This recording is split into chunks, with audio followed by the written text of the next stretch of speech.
It starts the way these moments always do, someone talking over someone else. A voice raised just enough to signal dominance, the clock ticking while the cameras roll.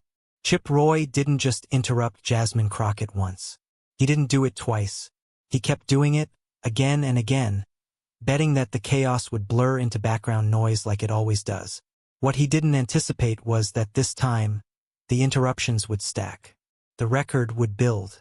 And the person he tried to drown out would let him keep talking just long enough to expose something far bigger than a bad habit. The exchange opens with a move that has been rehearsed so often in Washington it barely registers as controversial anymore. Interrupting is not treated as disruption here. It is treated as strategy. Chip Roy leans into it with confidence, cutting across Jasmine Crockett's opening remarks not with open hostility, but with the kind of procedural-sounding intrusion that carries plausible deniability. It is framed as clarification, as urgency, as engagement. In reality, it is about seizing control of the tempo before she can establish her footing. Crockett begins speaking with measured calm, her tone even, her pace deliberate, signaling preparation and command of the substance. Roy interrupts early, not because she misspoke, but because early interruption sets hierarchy. It sends the message that her time is conditional, that his voice takes precedence, that the floor is something to be contested rather than shared. The room barely reacts, and that silence matters. This kind of behavior has been normalized to the point where it fades into the background, especially when directed at someone expected to absorb it without protest. Roy's posture reflects that expectation. He speaks as if the interruption is routine, almost invisible, something that will pass without consequence. Crockett pauses, listens, and allows him to finish, a choice that appears deferential on the surface but subtly alters the power dynamic. By not immediately pushing back, she refuses to escalate on his terms. The interruption hangs in the air longer than intended, exposed rather than buried under crosstalk. Roy resumes with the assumption that the moment is over, that the interruption did its job and cleared the space. What he doesn't account for is that the first interruption is no longer just an action. It is the opening data point in a sequence that will only gain meaning as it repeats. Taken in isolation, the first interruption barely qualifies as an event. It lands softly, wrapped in the language of engagement and framed as a necessary interjection rather than an act of dominance. In a space where voices overlap by default, a single cut-in can always be explained away. That ambiguity is what gives it cover. Roy relies on that ambiguity, stepping into Crockett's sentence as though he's simply accelerating the conversation. There is no visible backlash, no sharp rebuke, nothing that would suggest a line has been crossed. On the surface, the exchange continues as if nothing meaningful has occurred. Crockett's response reinforces that illusion. She does not react emotionally or rush to reclaim the floor. Instead, she pauses just long enough to make the interruption audible, then yields, allowing Roy to finish his point in full. To a casual observer, it looks like standard decorum, even restraint. But the choice to pause rather than overlap is deliberate. It isolates his voice and forces the interruption to stand on its own, unmasked by the usual noise of committee back and forth. The moment becomes distinct, even if its significance has not yet crystallized. Roy reads the lack of resistance as confirmation that the tactic is working. The interruption achieved its immediate goal. It disrupted her rhythm and reasserted his presence without consequence. He returns to his posture with ease, assuming the moment has dissolved into the flow of conversation. That assumption is critical because it invites repetition. The first interruption is not designed to provoke a reaction. It is designed to test tolerance. And Crockett's measured response, while calm, communicates that she is paying attention. This is where the dynamic quietly shifts. The story is no longer about whether the interruption was appropriate. It is about what happens next. One interruption can be dismissed. Two begin to form a rhythm. The first cut-in only matters because it establishes a baseline, a reference point against which everything that follows will be measured. In that sense, the first interruption isn't the story at all. It is the opening move that makes the story possible. The second interruption arrives more quickly than the first, before the rhythm of the exchange has a chance to fully reset. It overlaps Crockett's words with less hesitation, as if the initial test produced the result Roy was hoping for. The third comes even faster, cutting into her sentence before its direction is clear. At this point, the interruptions no longer feel reactive. They feel anticipatory, as though he is speaking not in response to what she has said, but in response to the fact that she is speaking at all. The timing matters because it reveals intent. This is no longer about clarification or urgency. It is about control. As the pattern emerges, attention subtly shifts away from policy and toward behavior. Viewers stop processing individual statements and begin noticing cadence, interruption, and overlap. Roy's voice becomes the constant presence in the room, while Crockett's attempts to complete a thought become the recurring obstacle. Each interruption lands with less justification and more inevitability. The room may not react audibly, but the pattern registers. What once could be dismissed as coincidence now demands explanation. Crockett continues to respond the same way each time. She pauses, allows him to finish, and then attempts to resume. The consistency of her response is as important as the consistency of his interruptions. Together, they form a contrast that sharpens with repetition. Her calm becomes more pronounced. His urgency becomes more conspicuous. With every interruption, the margin for plausible deniability shrinks. This is the moment where isolated incidents dissolve into a recognizable through line. Patterns carry weight in a way single actions do not. They imply intention, habit, and expectation. Roy appears unaware that he is supplying the very evidence that will undermine him. Each cut-in adds another data point to a growing record. The exchange is no longer moving forward. It is circling the same imbalance again and again. By the time the pattern is fully visible, the audience is no longer waiting for an explanation.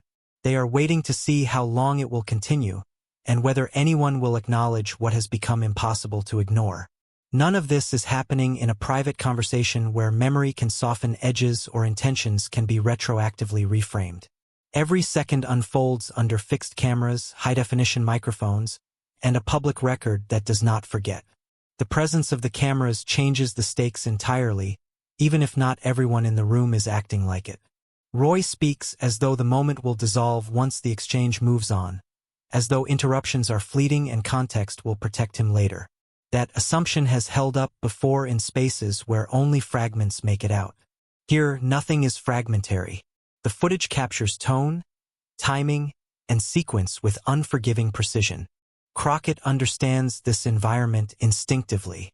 She speaks knowing that the audience is not limited to the room in front of her. There is a broader audience watching now and an even larger one that will watch later, slowed down, clipped, and replayed. By refusing to overlap Roy's voice, she preserves the clarity of the record. Each interruption is clean, isolated, and unmistakable. There is no confusion about who is speaking or who is cutting in. The camera does not need interpretation.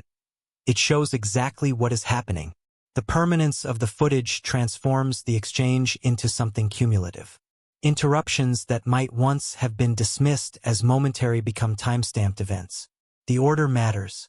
The repetition matters. The camera captures not just what is said, but how often one person prevents another from finishing a thought. Roy continues as if the medium is neutral, unaware that every repetition strengthens the narrative forming outside the room. The more he speaks, the more material he provides. This is where time stops working in his favor. The exchange may feel brief in the moment, but the footage stretches it indefinitely. Viewers can count interruptions, replay them back to back, and remove any context that might soften their impact. Crockett doesn't need to call attention to the record because the record is already being created in real time. The camera never blinks, and in that unbroken gaze, behavior that once hid in plain sight becomes impossible to deny. By the fourth interruption, the exchange has crossed an invisible threshold. What once required interpretation now asserts itself without explanation. Roy is no longer stepping in occasionally. He is consistently cutting across Crockett's remarks before they can fully take shape. The fifth interruption lands with almost mechanical predictability, arriving as soon as she attempts to resume. Each time, the pattern tightens. The interruptions are closer together, more overlapping, less defensible. They no longer sound like responses to content, but reactions to her presence in the moment. Crockett's pauses grow slightly longer, not in frustration, but in clarity. She allows each interruption to fully register before continuing, creating space for the audience to process what is happening. That space is crucial. Turns noise into signal.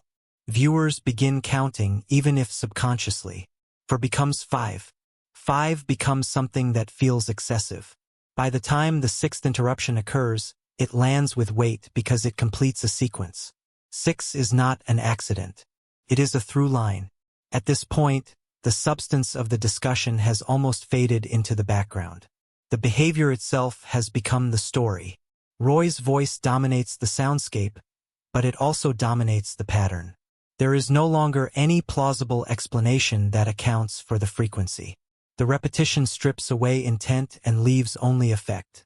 Crockett is being prevented, repeatedly, from completing her remarks. What makes the moment especially stark is the consistency on both sides. Roy interrupts the same way each time, and Crockett responds the same way each time. The symmetry makes the imbalance unmistakable. This is no longer about one heated exchange or one lapse in decorum. It is about a sustained dynamic playing out in real time. 6 interruptions tell one story, and that story is coherent, cumulative, and increasingly impossible to ignore. By this point, restraint is no longer neutral. It is under pressure, tested repeatedly as the interruptions continue to stack. Crockett's decision to remain composed now carries risk, because prolonged patience can be misread as acquiescence. Yet she maintains it with precision. She does not rush her words or sharpen her tone. Instead, she waits, allowing Roy to finish every time, even as the pattern becomes increasingly disruptive. That choice reframes the exchange from a contest of volume to a demonstration of behavior. Her restraint begins to function as contrast rather than passivity. Each interruption highlights the difference in approach, making Roy's urgency appear less like conviction and more like compulsion. The longer she holds her composure, the more conspicuous his interruptions become. What initially looked like confidence on his part now reads as impatience, even insecurity. Crockett is not trying to win the floor in the traditional sense. She is preserving the integrity of the record. There is also a strategic calculation at work. By refusing to escalate, she denies Roy the conflict he appears to expect. There is no raised voice to point to, no emotional reaction to redirect attention. Without that, his interruptions stand alone, unsupported by provocation. The audience is forced to assess the behavior on its own terms. Restraint becomes a form of pressure, tightening the focus on him rather than diffusing it. As the interruptions continue, the contrast sharpens further. Crockett's calm does not dull the moment. It intensifies it. Viewers begin to recognize that she is not being overwhelmed. She is allowing the imbalance to fully reveal itself. This kind of restraint is difficult to maintain because it requires confidence in the outcome rather than control of the moment. It trusts that repetition will speak louder than reaction. Under fire, restraint becomes the story's quiet engine. It keeps the exchange from exploding too early and ensures that when the turning point arrives, it is grounded in pattern, not emotion. Crockett's composure holds the frame steady long enough for the evidence to accumulate, transforming interruption into exposure. As the pattern continues, the atmosphere in the room begins to change in subtle but measurable ways. Heads that were previously angled down toward notes or screens start to lift. Side conversations quiet. The interruptions no longer pass unnoticed because the repetition has trained the room to anticipate them. There is a faint tension that wasn't there at the beginning, a collective awareness that something is off balance. Roy continues speaking with the same assertiveness, but the environment around him is no longer absorbing it the same way. Crockett's steady demeanor amplifies that shift. Each time she pauses and waits, the silence stretches just enough to draw attention. Those pauses create space for others in the room to register the imbalance for themselves rather than being told what to think. The absence of confrontation makes the dynamic more visible, not less. Roy fills the silence with more interruptions, as though trying to outrun the growing discomfort. In doing so, he reinforces it. Staffers who were focused on logistics now glance up repeatedly, tracking the exchange. Other members adjust in their seats, no longer passive observers. Even without verbal reaction, the collective posture of the room changes. This is no longer background noise. It has become the dominant undercurrent of the exchange. Roy appears increasingly isolated in his approach, still operating under the assumption that the moment is contained, while everyone else senses that it is expanding. What makes the shift significant is that it happens without an announcement. No one calls for order. No gavel interrupts the flow. The change is perceptual rather than procedural. The room begins to align, not with a position, but with an observation. Crockett's composure offers a focal point for that alignment. She is not drawing attention to herself, yet attention gravitates toward her. This is the moment when momentum quietly transfers. Roy is still speaking, still interrupting, but the authority those interruptions once carried has started to erode. The room is no longer reacting to what he says, but to how often he says it over someone else. That shift doesn't reverse itself. Once the dynamic is seen, it cannot be unseen. Silence, in this context, is not absence but accumulation. Each moment Crockett allows to pass without interruption of her own becomes another layer of credibility. She is not competing for airtime. She is establishing trust with the audience by refusing to manipulate the moment. Her pauses signal control, not hesitation. They communicate that she is confident enough in her position to let the process reveal what words do not need to explain. As the exchange continues, viewers begin to interpret her silence as intentional. It reads as discipline in a space that often rewards the opposite. By not rushing to correct or confront, she avoids injecting emotion that could blur the clarity of what is unfolding. Roy's interruptions, by contrast, grow more conspicuous against the backdrop of her restraint. The imbalance sharpens because one side is exerting effort while the other is conserving it. Credibility builds not just from what is said, but from what is withheld. Crockett's refusal to overreact denies Roy the opportunity to reframe the exchange as mutual chaos. There is no false equivalence when only one person is consistently interrupting. Her silence isolates his behavior and removes any narrative cover. The audience is left with a clean comparison. One voice repeatedly intruding, the other repeatedly waiting. This dynamic begins to influence how each is perceived beyond the immediate exchange. Crockett's composure signals seriousness and preparation. It suggests that she understands the weight of the setting and the permanence of the record. Roy's urgency, once read as assertive, now risks appearing performative. The contrast reassigns credibility in real time. Importantly, this credibility is not claimed. It is granted. Crockett does not assert authority or demand respect. She earns it through consistency. The longer the exchange continues, the more her silence functions as evidence of steadiness. Viewers who may have entered the moment undecided begin to trust her perspective, not because she has argued for it, but because she has demonstrated it. In a space saturated with noise, that restraint stands out as a signal of reliability. The turning point arrives not with a dramatic declaration, but with subtle inevitability. By the time the sixth interruption occurs, what was once pattern has solidified into proof. It can no longer be dismissed as coincidence or misinterpretation. The repetition itself has established the narrative. Crockett finally responds, not with raised voice or theatrics, but with a measured acknowledgement that frames the behavior without needing to over-explain. The moment has been set so precisely that the response lands with authority simply by existing. Her approach transforms the dynamic entirely.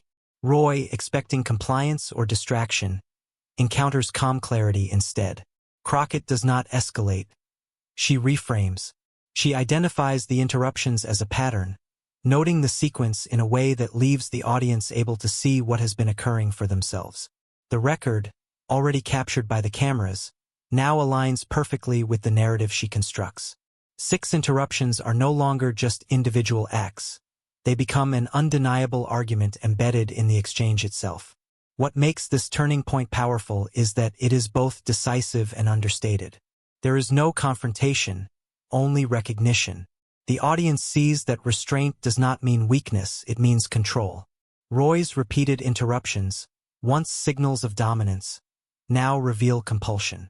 The energy in the room shifts subtly. Those watching both in the chamber and beyond begin to recalibrate their perception. The focus moves from the content of the discussion to the conduct of the participants. This moment marks the pivot from tension to revelation. The groundwork laid by Crockett's patience and the accumulating evidence of Roy's behavior converges into clarity.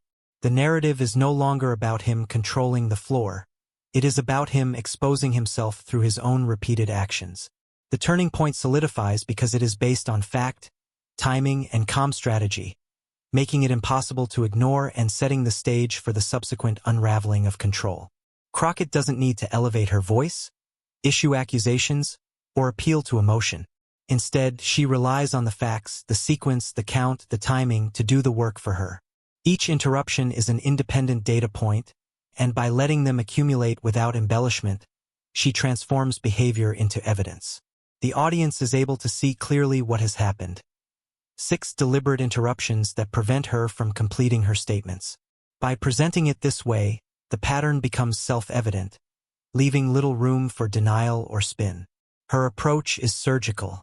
She identifies the interruptions without dramatizing them, referencing the reality of the moment rather than imposing judgment on intent. This makes the critique indisputable. The repetition itself has already framed the narrative, and by refusing to add emotion, she ensures the focus remains on observable behavior rather than rhetoric. Each pause she takes is intentional, giving the audience space to process and recognize the imbalance for themselves. The credibility built through silence now functions as reinforcement for the facts she allows to stand on their own. Meanwhile, Roy attempts to pivot, offering justifications, procedural complaints, or interruptions of his own that he believes will redirect attention. Each attempt backfires because the facts remain immutable. 6 interruptions are 6 interruptions. The more he talks to explain, the more the record stands in contrast to his words. He inadvertently strengthens the evidence against himself simply by continuing the behavior the audience is already counting. The optics, reinforced by repetition, render his explanations less convincing, turning defensive energy into further exposure. Letting the facts speak transforms the moment from a personal clash into a documented demonstration. It is no longer about who dominates a single exchange, but about how behavior accumulates into proof over time. Crockett's strategy ensures that the audience interprets what they see for themselves, removing ambiguity, reinforcing pattern, and solidifying the narrative without a single raised voice or dramatic flourish. By the time the 6th interruption has landed and Crockett has allowed the facts to speak for themselves, the sense of control that Roy assumed he possessed begins to unravel. What once looked like command, the ability to dominate the floor, dictate the pace, and assert presence through repeated interruptions, now starts to appear fragile. Every attempt he makes to regain authority highlights the very imbalance he has created. His urgency, his insistence on speaking over her, no longer conveys confidence or dominance. Instead, it registers as overcompensation, a scrambling effort to maintain a foothold in a moment that has already slipped from his grasp. The collapse of control is incremental but unmistakable. His tone rises slightly, his pace quickens, and the interruptions that initially seemed assertive now read as defensive. Each successive cut-in contrasts more sharply with Crockett's composed, measured responses. She doesn't need to escalate or call him out aggressively. Her consistency is enough to make the imbalance obvious. What the audience perceives is not a battle of content, but a struggle of self-possession. One person is in control of themselves and the narrative. The other is chasing the moment, attempting to dominate space that is already defined by pattern and public record. The shift is reinforced by subtle cues in the room. Glances are exchanged among colleagues, staffers pause their work to watch, and the audience both live and eventually online begins to internalize the dynamic. Roy's repeated interruptions, meant to assert control, have instead isolated him. He is speaking more to fill space than to engage in meaningful discourse. Every defensive inflection, every hastened attempt to interrupt, becomes another data point that confirms what Crockett's restraint has already suggested. The authority he assumed was performative, not substantive. At the same time, Crockett's composure magnifies the collapse. She allows the momentum to continue on its own terms, refusing to meet disruption with disruption. Her patience reframes the situation from a chaotic clash to a demonstration of behavior. The audience is not waiting for her to dominate the conversation, they are watching to see the consequences of his repeated actions. Control, once thought to be in Roy's hands, now resides in the pattern itself. Every cut-in he forces, every procedural challenge he attempts, only reinforces that the floor is no longer his to shape. By the end of the exchange, the collapse is total. The power he tried to assert externally has eroded internally. His voice may still be loud, but the authority behind it has dissipated. Crockett's consistent restraint, the unblinking camera, and the accumulating record of interruptions converge to expose the unraveling in real time. The audience sees that control is not determined by who speaks the loudest or interrupts the most, but by who commands credibility, composure, and the narrative itself. Roy's collapse is not a single dramatic moment, it is the inevitable consequence of a repeated pattern exposed by silence, observation, and fact. As the exchange continues, the audience, both in the room and beyond, begins to register the full weight of what has unfolded. Initially, observers might have dismissed the interruptions as routine parliamentary procedure or minor decorum issues, something that happens in every committee hearing. But repetition changes perception. 6 deliberate interruptions are no longer incidental. They form a visible pattern that is impossible to ignore. Viewers' attention shifts from the content of the discussion to the behavior itself. They start noticing cadence, timing, and sequence, and the contrast between Crockett's composure and Roy's repeated intrusions becomes glaringly apparent. Staffers, colleagues, and even members of the chamber begin to adjust their focus. Glances are exchanged, subtle nods of recognition occur, and people pause in their work to follow the interaction more closely. The quiet of observation amplifies what is happening. In effect, the room itself starts to mirror the audience at home, noticing, calculating, and interpreting behavior in real time. The more Roy attempts to assert dominance through repeated interruptions, the more conspicuous he becomes. Each successive cut-in, intended to reinforce authority, instead draws sharper attention to the imbalance. The pattern is no longer something that only Crockett or the camera registers. It has become a shared perception, a collective recognition that something is wrong. Outside the chamber, the reaction is immediate and magnified. Clips of the interruptions begin circulating online, often before the exchange has even concluded. Social media users isolate each cut-in, stack them sequentially, and share them side by side. The narrative writes itself in real time.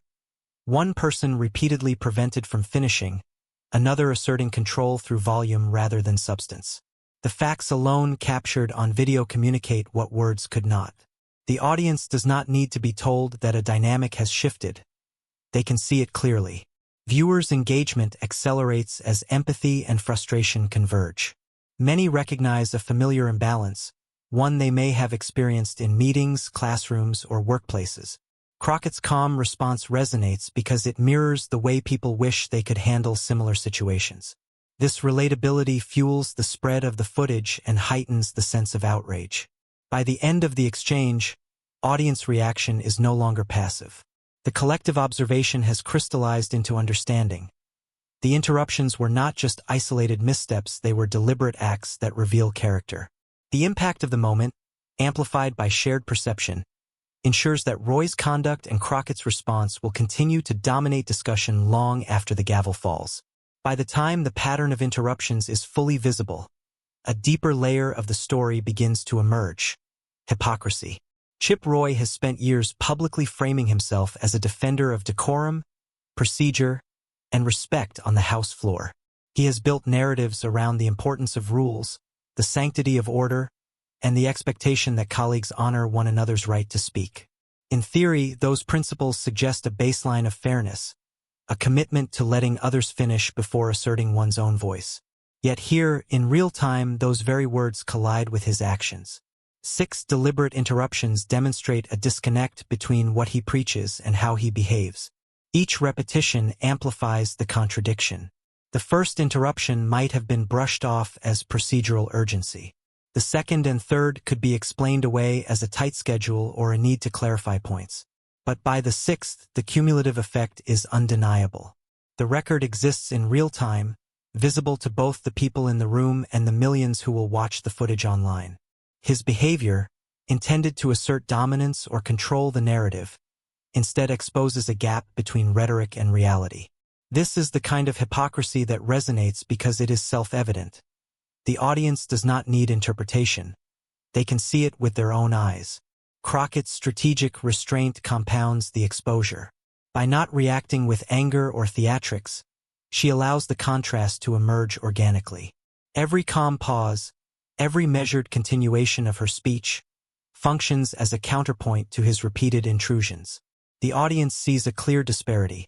One person acting in accordance with integrity and composure, the other undermining their own credibility through repeated, unnecessary interruptions. It's a visual and behavioral demonstration of the very principles he claims to uphold except inverted. Social media and commentary circuits amplify the effect. Clips are replayed with timestamps, side-by-side comparisons, and overlays highlighting the interruptions. Analysts and viewers alike reference his past statements about decorum, creating a narrative that underscores the irony of the moment. Each post, each share, each discussion reinforces the pattern, turning what could have been a minor incident into a potent display of hypocrisy. By letting repetition speak, the audience arrives at a clear conclusion. Roy's actions contradict his stated values, and Crockett's calm exposes it without ever needing to call it out explicitly. The power of repetition in this context is that it transforms behavior into incontrovertible evidence. One interruption is anecdotal. 2 might raise eyebrows. 6 exposes character. In exposing hypocrisy, the moment becomes more than an exchange, it becomes a lesson in the cost of inconsistency, captured live and preserved for a public that recognizes both the pattern and the betrayal of principle. What begins as a contained exchange within a congressional committee quickly escapes the physical boundaries of the room. The cameras that have been recording every second of the interaction are not just documenting behavior, they are amplifying it.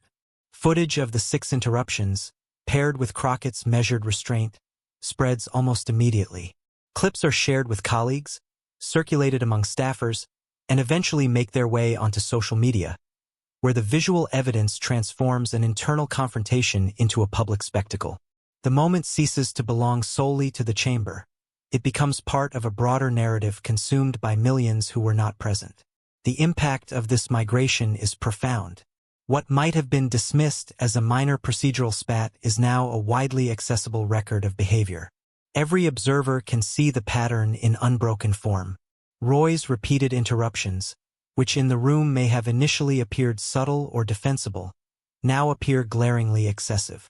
The contrast between his urgency and Crockett's composed patience is magnified. The room's earlier quiet recognition has been replaced by collective scrutiny on a national scale, and the audience outside the chamber is no longer willing to overlook what insiders might have treated as routine. Once the moment leaves the room, it begins to define the narrative rather than merely being part of it. News segments dissect the exchange, highlighting the interruptions as evidence of broader themes: decorum, respect, and the struggle for control in high-stakes political environments.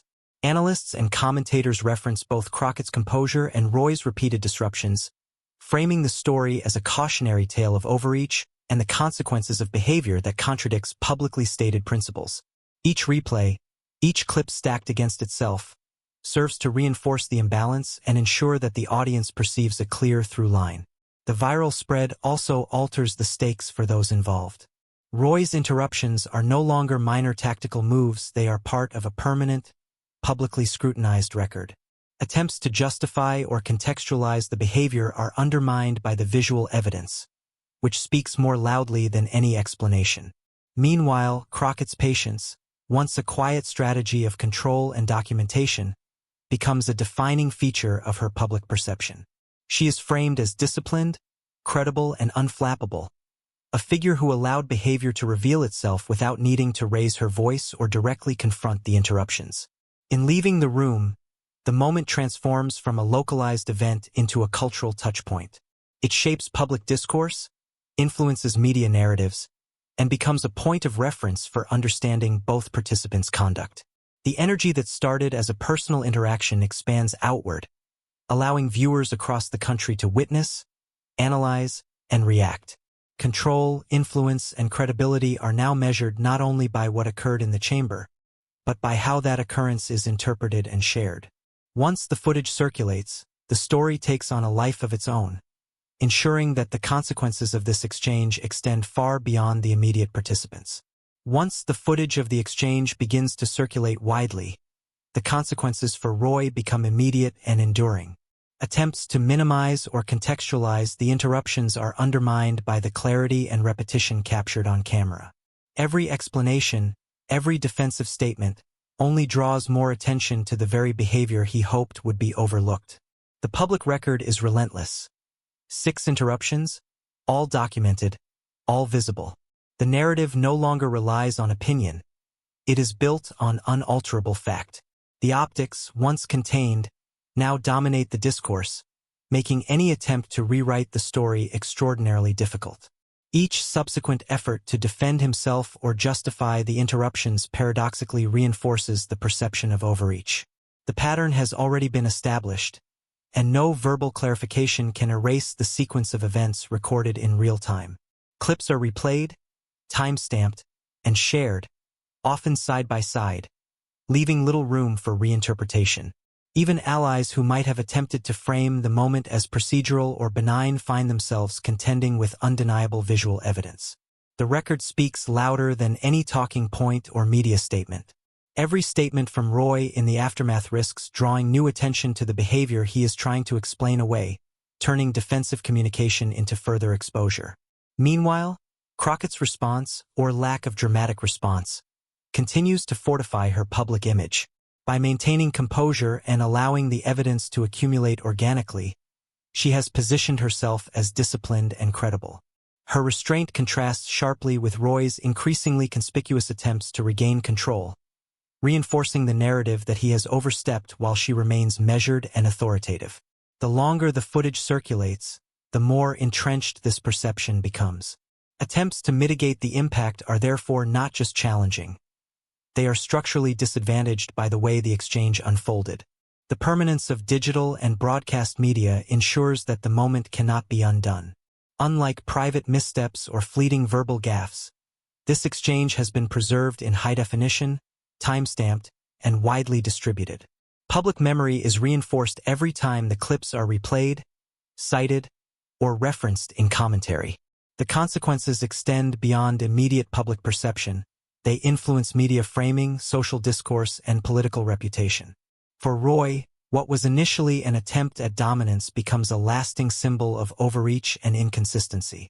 The combination of repetition, documentation, and public scrutiny makes it a moment that cannot be erased, walked back, or explained away. It exists as permanent evidence, a turning point that defines not just a single exchange, but the narrative of his conduct in a way that will endure far beyond the chamber in which it occurred. The impact of the exchange extends far beyond the immediate moment. It begins to reshape the narrative around Roy's career in ways that are difficult to counter. Until now, his professional identity was defined by his rhetorical skill, procedural knowledge, and carefully curated public persona as a disciplined advocate for order and decorum.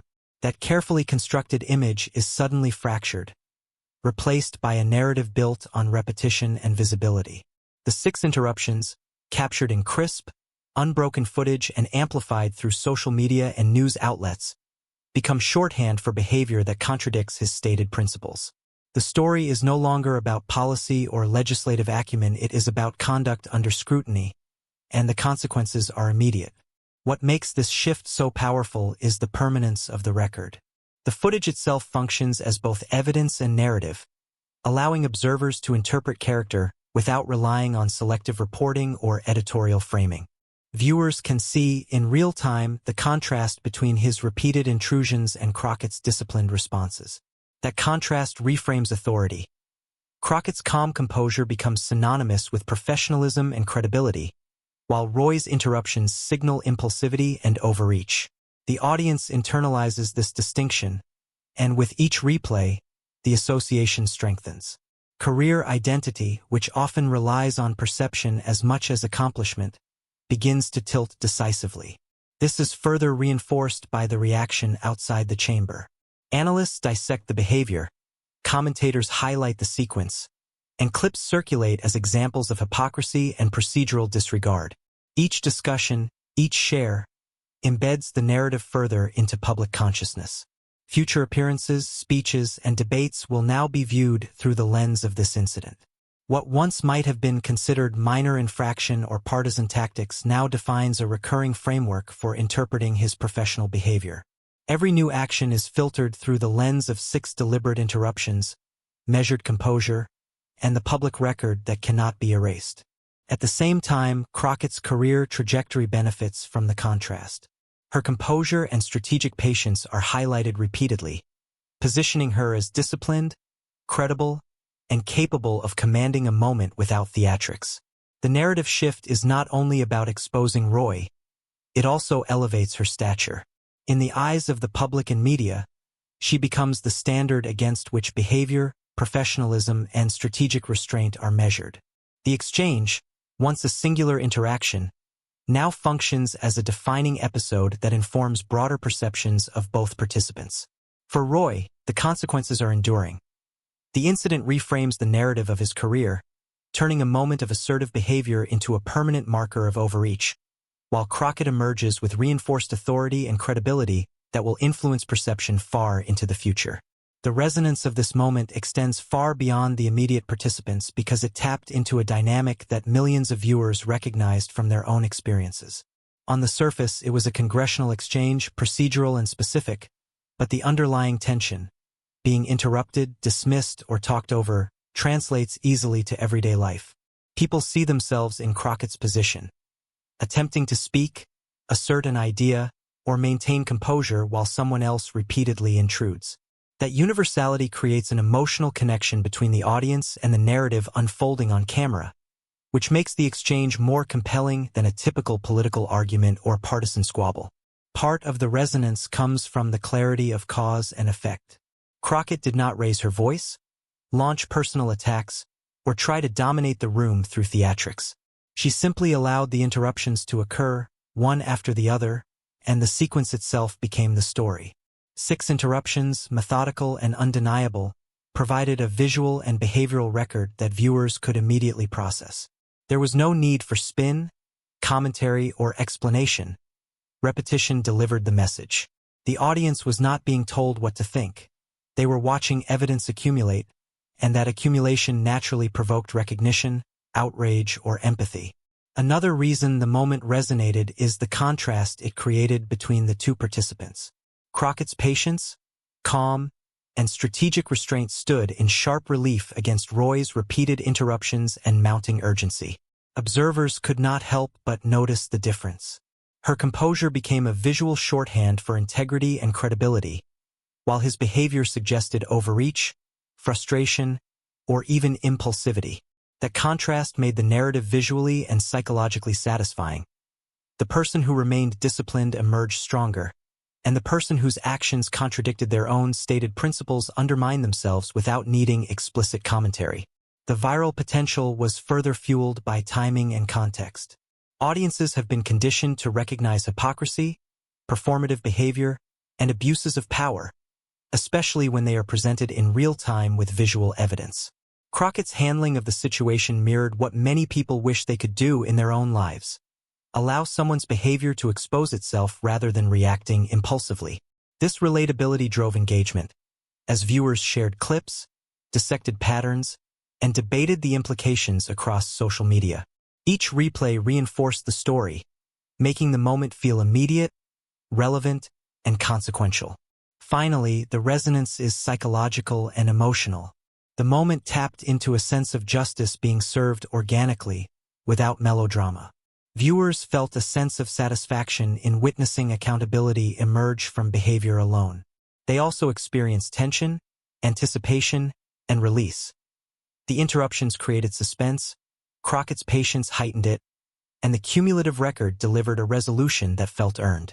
By combining universal recognition, observable patterns, emotional pacing, and clear contrast, the exchange became more than a committee hearing it, became a shared experience that validated frustration, celebrated strategic composure, and exposed hypocrisy in a way that resonated deeply with audiences across the country.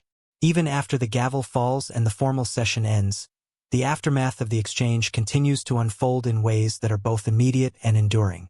The footage of the 6 interruptions and Crockett's measured responses does not vanish with the adjournment. It circulates. Clips are clipped, stacked, and shared across social media platforms, creating a ripple effect that extends far beyond the walls of the chamber. Every repost, every timestamp sequence, every analysis piece reinforces the narrative that emerged in real time. The behavior captured is permanent, and the implications are cumulative. For Roy, what may have seemed like a momentary tactical move transforms into a lasting imprint on his public persona. Each interruption becomes a talking point, a replayable instance of overreach, and an example that will follow him into future appearances, debates, and discussions. Meanwhile, Crockett's handling of the situation continues to shape perception of her character. Her composure and strategic restraint are cited repeatedly in commentary, analysis, and public discussion. The simplicity of her approach, allowing repeated interruptions to speak for themselves, amplifies its effectiveness. She did not need to raise her voice, call for a gavel, or dramatize the situation. By letting the behavior accumulate as evidence, she ensured that the story of the exchange could not be easily reframed or dismissed. That calm, measured response becomes a defining attribute in public perception, solidifying her credibility and authority. The repercussions extend into broader media narratives as well. News outlets and online commentators highlight the footage not just as a single incident, but as a demonstration of recurring themes in politics: power dynamics, procedural exploitation, and the tension between rhetoric and behavior. Roy's interruptions are repeatedly cited as illustrative of a broader pattern of behavior, and Crockett's patience is framed as exemplary conduct under pressure. Analysts dissect the sequence, comparing her approach to conventional strategies, and the exchange is often invoked in discussions of decorum and professional conduct. The incident effectively becomes a reference point, an enduring case study that transcends the original setting. The online audience, in particular, continues to engage with the footage, dissecting it with timestamps, side-by-side compilations, and commentary threads that examine both the actions and their implications.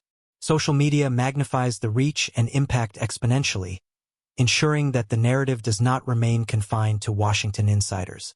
Each iteration of the clips reinforces the record, reminding viewers of the imbalance, the strategic restraint, and the consequences of repeated overreach. Public memory begins to codify the event as more than a procedural clash. It becomes a moment emblematic of accountability and composure in political performance. Importantly, the aftermath also affects future dynamics. Roy's every subsequent action is filtered through the lens of this exchange. Viewers, colleagues, and constituents cannot separate him from the pattern exposed in the video. Crockett, conversely, gains a reputational advantage that extends beyond the single incident. The exchange reshapes narratives, perceptions, and expectations in real time and for the foreseeable future. What began as a single series of interruptions has evolved into a permanent cultural and professional footprint, demonstrating the enduring power of evidence, patience, and public visibility in defining political trajectories. The unfolding aftermath proves that moments like this are never contained. They grow, propagate, and continue to influence how actors are perceived. Every replay, every mention, every comparative analysis continues the story, ensuring that the exchange remains a reference point for behavior, strategy, and credibility long after the chamber doors have closed. The consequences, both immediate and far-reaching, confirm that actions caught on camera can have exponential effects, transforming a single encounter into a defining chapter in the public narrative for everyone involved.